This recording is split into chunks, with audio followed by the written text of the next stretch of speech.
Hello friend, welcome back to my channel. তোমরা সবাই কেমন আছো? আশা করছি ভালো আছো, আর আমিও ভালো আছি। বন্ধুরা, বাইরে তো প্রচুর বৃষ্টি হচ্ছে, আর বাড়িতে আজকে আমাদের হচ্ছে ফ্রাইড রাইস আর আলুর দম। তো আলুর দমটা আমি কিভাবে রান্না করব আজকে সেটাই তোমাদের সাথে শেয়ার করব। প্লিজ স্কিপ না করে পুরো ভিডিওটা দেখো, আশা করছি তোমাদের ভালো লাগবে। তো প্রথমে আমি আলুগুলোকে লবণ দিয়ে সেদ্ধ বসিয়ে দিয়েছিলাম, আর আলুগুলো কিন্তু সেদ্ধ হয়ে গেছে। এরপর কিন্তু আমি আলুর দমটা বসাবো। তো চলো আলুর দমটা রান্না করি, আর তোমরা পুরোটা কিন্তু অবশ্যই দেখো।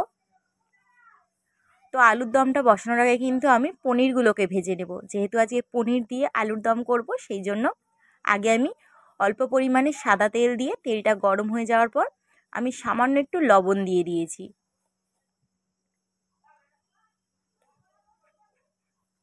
লবণটা দেওয়ার কারণ হচ্ছে পনিরগুলো কিন্তু কড়াতে লেগে যাবে না, আর যদিও বা একটু হালকা হালকা লেগে যায় তাহলে কিন্তু ঠিক উঠে চলে আসবে। দেখো হালকা হালকা লেগে যাচ্ছে, পরে কিন্তু আর একটাও পনির ভাঙবেও না, গোটা গোটাই উঠে আসবে। পনিরগুলোকে লাল লাল করে ভেজে নিয়েছি। এরপর পনিরগুলোকে তুলে নিয়েছি। আলুর দমটা করার জন্য কিন্তু সর্ষের তেল দিয়েছি আমি। তেলটা গরম হয়ে গেছে, এখানে দিয়েছি 2টো লবঙ্গ, 2টো এলাচ আর একটু দারচিনি, আর দিয়েছি 2টো তেজপাতা, 2টো শুকনো লঙ্কা, সামান্য একটু কালো জিরে। তো ফোড়নে এগুলোই দিলাম আমি। এরপর দিলাম কিন্তু টমেটো কুচি আর কাঁচা লঙ্কাগুলো কিন্তু আমি গোটা গোটাই রেখেছি। টমেটোর মধ্যে দিয়ে দিলাম লবণ, যাতে টমেটোটা তাড়াতাড়ি নরম হয়ে যায়। এখানে তোমরা কিন্তু টমেটোটা পেস্ট করেও দিতে পারো, সবচেয়ে ভালো হয়। এখানে টমেটোটা কিন্তু ভালোই নরম হয়ে গেছে। এরপর যে আমি আদা আর জিরে একসঙ্গে বেটে রেখেছিলাম সেটা দিয়ে দিলাম। দিয়ে কিন্তু মশলাগুলো খুব সুন্দর করে ভালো করে কষিয়ে নিচ্ছি আমি। এখানে আমি এটা কাজু বাদাম বেটে রেখেছি।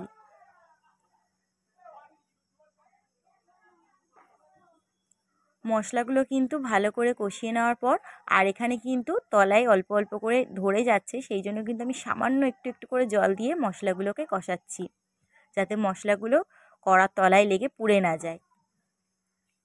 এরপর দিয়ে দিলাম হলুদ গুঁড়ো,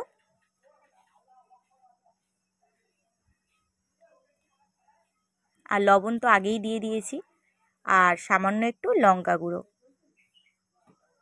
এরপর যে আলুগুলো আমি সেদ্ধ করে রেখেছিলাম সেটা দিয়ে দিলাম। মশলাগুলো কিন্তু খুব ভালো করে কষিয়েছি। এরপর কিন্তু আলুর সাথেও মশলাগুলো কিন্তু অনেকক্ষণ ধরে বেশ ভালো করে কষাবো।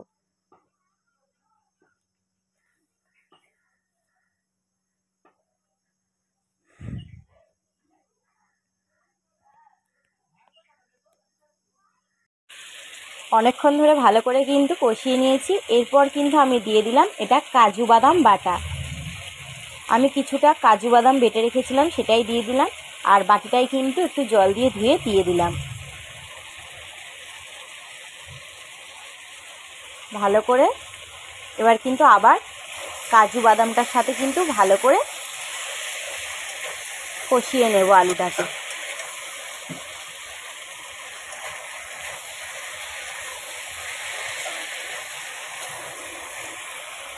এরপর কিন্তু আমি পরিমাণ মতন জল দেব, কিন্তু এখন কিন্তু একদম বেশি জল দেব না, এখন কিন্তু একদম অল্প করে জল দেব।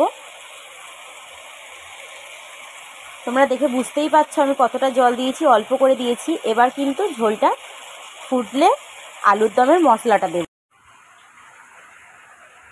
এরপর আমি দিয়ে দিলাম 1 চামচ চিনি, তারপর দিলাম আলুর দম মশলা।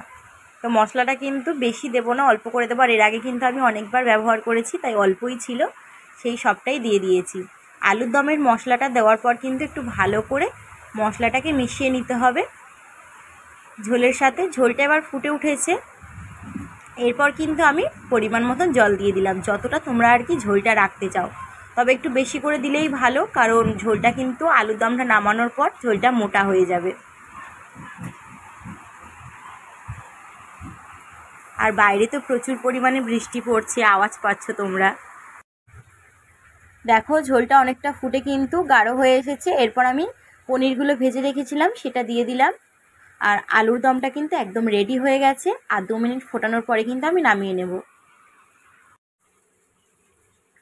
তো আলুর দমটা রেডি হয়ে গেছে, এবার আমি গামলিতে ঢেলে নিয়েছি আর ওপর থেকে সামান্য একটু ঘি ছড়িয়ে দেব। এতে করে গন্ধটা খুব সুন্দর হবে। আর আলুর দমের কালারটা দেখেছো, দারুণ হয়েছে। অবশ্যই কিন্তু এইভাবে একবার বাড়িতে বানিয়ে খেয়ে দেখো, পনির দিয়ে আলুর দম। রেসিপিটা ভালো লাগলে অবশ্যই আমার চ্যানেলটাকে সাবস্ক্রাইব করে আমার পাশে থেকো, একটা লাইক কমেন্ট শেয়ার করে দিও। আর তোমরা সবাই ভালো থেকো, সুস্থ থেকো, নিজেদের খেয়াল রেখো। চলো টাটা। এই আলুর দম যে কোনো কিছুর সাথে, রুটি, পরোটা, ভাত, ফ্রাইড রাইস, যে কোনো কিছুর সাথে খুব ভালো লাগবে।